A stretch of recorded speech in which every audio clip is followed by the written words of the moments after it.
Bu rəydə mənə təhqir yazan xanım bilirsinizmi kimdir? Bax bu müğənnidir.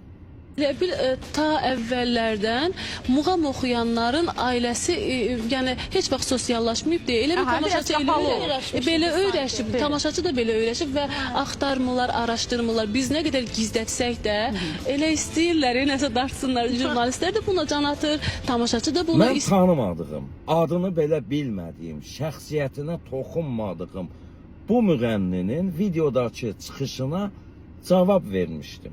Orada muğam ifaçısı xanəndə ilə el şənlikləri ifaçısı arasındakı fərqi izah etmişdim. Demişdim ki, istedadla təhsilin vəhdəti bir sənətkar üçün əsas şərtdir.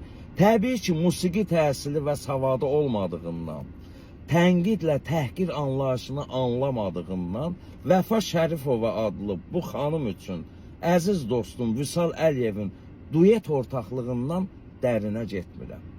Amma xanəndələr heç vaxt itlərinə dayə axtarışı, yalandan şənliyə mühafizəçi ilə birlikdə gəlməsi, digər müğənni ilə davası etməsi və yaxud yalandan özlərinin ölüm xəbərlərini yaydırması ilə gündəmə gəlmirlər. Vəfa xanım, yəqin ki tutdunuz məni.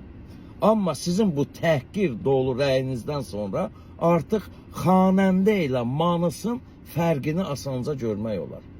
Məsələn, toyların birində bayağı mahnı oxuyan bir muğam ifaçısını mən tənqid etmişdim. O mənə yazmışdı.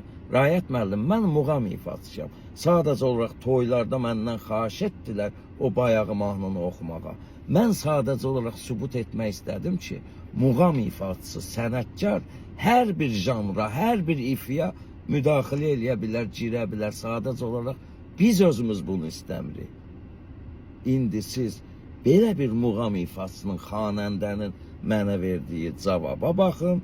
Sizin heç adınızı çəkmədən, şəxsiyyətinizə toxunmadan sualınıza verdiyim cavaba görə mənə yazdığınız rəyinizə baxın.